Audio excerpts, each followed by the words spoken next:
ನೋಡಿ, ರಾಜಧಾನಿ ಬೆಂಗಳೂರಿನಲ್ಲಿ ಪಾಕಿಸ್ತಾನ ಪ್ರಜೆಗಳ ಆಸ್ತಿ ಸಾಕಷ್ಟಿದೆವಂತೆ. ಬೆಂಗಳೂರಿನಲ್ಲಿ ಏನಿಲ್ಲ ಅಂತಂದ್ರೂ ಸಾವಿರಾರು ಕೋಟಿ ರೂಪಾಯಿ ಬೆಲೆ ಬಾಳುವಂತಹ ಆಸ್ತಿಗಳು ಬೆಂಗಳೂರಿನಲ್ಲಿದೆ. ಆ ಆಸ್ತಿಗಳು ಸೇರಿದ್ಯಾರಿಗೆ? ಪಾಕಿಸ್ತಾನದ ಪ್ರಜೆಗಳಿಗೆ. ಅವರು ಇಲ್ಲಿ ಬಂದು ಆಸ್ತಿ ಮಾಡಿದರೆ ಕೋಟಿ ಕೋಟಿ ಬೆಲೆ ಬಾಳುವಂಥದ್ದು ಅಂತ. ಅದು ಯಾವ್ಯಾವ ಜಾಗದಲ್ಲಿದೆ?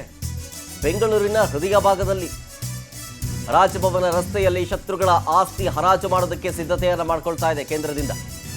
ಶತ್ರುಗಳ ಆಸ್ತಿಯನ್ನ ಹರಾಜು ಮಾಡಲಿಕ್ಕೆ ಕೇಂದ್ರ ಸರ್ಕಾರ ಮುಂದಾಗಿದೆ. ಆಮೇಲೆ ಕೇವಲ ಪಾಕಿಸ್ತಾನಿಗಳು ಮಾತ್ರ ಅಲ್ಲ, ಚೀನಾ ಪ್ರಜೆಗಳ ಆಸ್ತಿಯೂ ಕೂಡ ಇಲ್ಲಿದೆ. ಅದನ್ನು ಕೂಡ ಮಾರಾಟ ಮಾಡೋದಕ್ಕೆ ನಿರ್ಧಾರ ಮಾಡಿದೆ.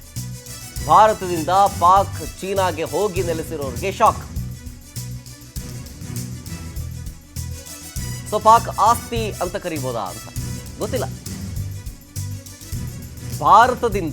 ನಮ್ಮ ಭಾರತದಿಂದ ಪಾಕಿಸ್ತಾನಕ್ಕೆ, ಚೀನಾಕ್ಕೆ ಹೋಗಿ ಆಲ್ರೆಡಿ ಸೆಟಲ್ ಆಗಿಬಿಟ್ಟಿರೋಂಥವ್ರು, ಪಾಕಿಸ್ತಾನದ ಪ್ರಜೆಗಳಾಗಿರೋರು, ಬೆಂಗಳೂರಿನಲ್ಲಿ ಅವರ ಆಸ್ತಿ ಇರೋದು, ಅದೆಲ್ಲವೂ ಕೂಡ ಹರಾಜು ಮಾಡಬೇಕು ಅಂತ ಕೇಂದ್ರ ಸರ್ಕಾರ ನಿರ್ಧಾರಕ್ಕೆ ಬಂದಿದೆ.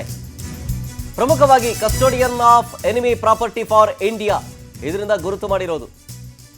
ನಗರದ ಬೇರೆ ಬೇರೆ ಭಾಗಗಳಲ್ಲಿ ಬೆಂಗಳೂರು ಜಿಲ್ಲಾಡಳಿತದಿಂದ ಪ್ರಾಪರ್ಟಿಗೆ ದರ ನಿಗದಿ ಕೂಡ ಆಗುತ್ತೆ.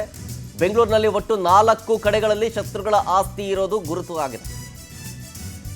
ಇದೇ ತಿಂಗಳು ಶತ್ರುಗಳ ಆಸ್ತಿಯ ಹರಾಜು ಪ್ರಕ್ರಿಯೆ ಕೂಡ ಆರಂಭವಾಗುತ್ತಂತೆ. ಹರಾಜಿನಲ್ಲಿ ಸರ್ಕಾರಕ್ಕೆ ಸಾವಿರಾರು ಕೋಟಿ ಆದಾಯ ಬರುವ ನಿರೀಕ್ಷೆಯೂ ಕೂಡ ಇದೆ. ಶತ್ರುಗಳ ಆಸ್ತಿಗೆ ಸಂಬಂಧಿಸಿದ ದಾಖಲೆಗಳು ಸರ್ಕಾರದ ಹೆಸರಿಗಾಗುತ್ತೆ. ಶತ್ರುಗಳ ಆಸ್ತಿಗೆ ಸಂಬಂಧಿಸಿದ ದಾಖಲೆಗಳು ಸರ್ಕಾರದ ಹೆಸರಿಗೆ ಮಾಡಿಕೊಂಡು ಅದನ್ನು ಹರಾಜು ಮಾಡ್ತಾರೆ ಅಂತ. ಒಂದೆರಡು ಕೋಟಿ ಅಲ್ಲ, ಅದು ಸಾವಿರಾರು ಕೋಟಿ ಮೌಲ್ಯದ ಆಸ್ತಿಗಳು ಪಾಕಿಸ್ತಾನಕ್ಕೆ ಹೋಗಿ ನೆಲೆಸಿರೋದು, ಚೀನಾಗೆ ಹೋಗಿ ನೆಲೆಸಿರೋರು, ಅಲ್ಲಿನ ಪ್ರಜೆಗಳು. ಇದಕ್ಕೆ ಸಂಬಂಧಪಟ್ಟಂತೆ ಒಂದು ಅಫಿಷಿಯಲ್ ನೋಟ್ ಕೂಡ ರಿಲೀಸ್ ಆಗಿದೆ ನೋಡಿ. Note related to enemy properties of ಇಂಡಿಯಾದಿಂದ ಒಂದು ಲೆಟರ್ ಇದು.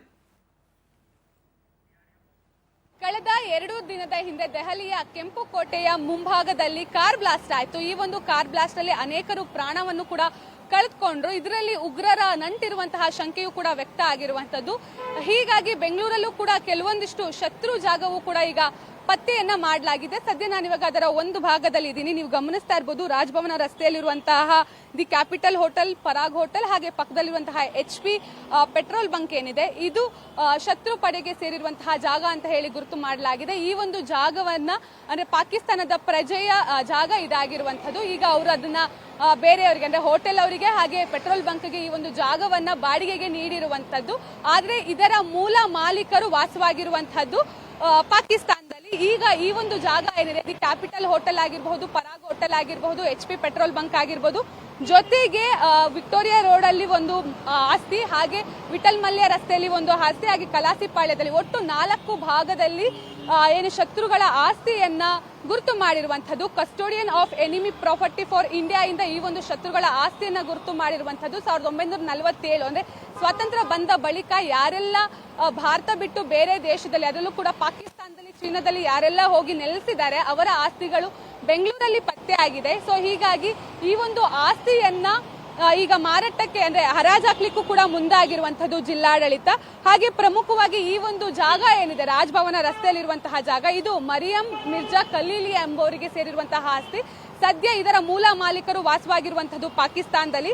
ಸರಿಸುಮಾರು 1,23,504 ಚದರ ಅಡಿಯಷ್ಟು ಇದು ಜಾಗವನ್ನ ಹೊಂದಿದೆ. ಹಾಗೆ ಇದರ ಅಂದಾಜು ಬೆಲೆ ಸರಿಸುಮಾರು 300 ರಿಂದ 400 ಕೋಟಿಯಷ್ಟು ಬೆಲೆ ಬಾಳುತ್ತೆ.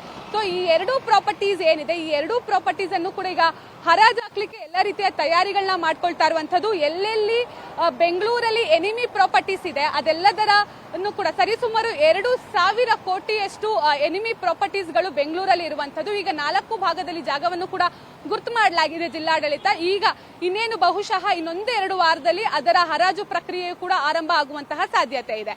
ಕ್ಯಾಮ್ರಾ ಪರ್ಸನ್ ಶ್ರೀಹರಿ ಜೊತೆ ಸುಷ್ಮಿತಾ ಪೂಜಾರಿ, ಪವರ್ ಟಿವಿ, ಬೆಂಗಳೂರು.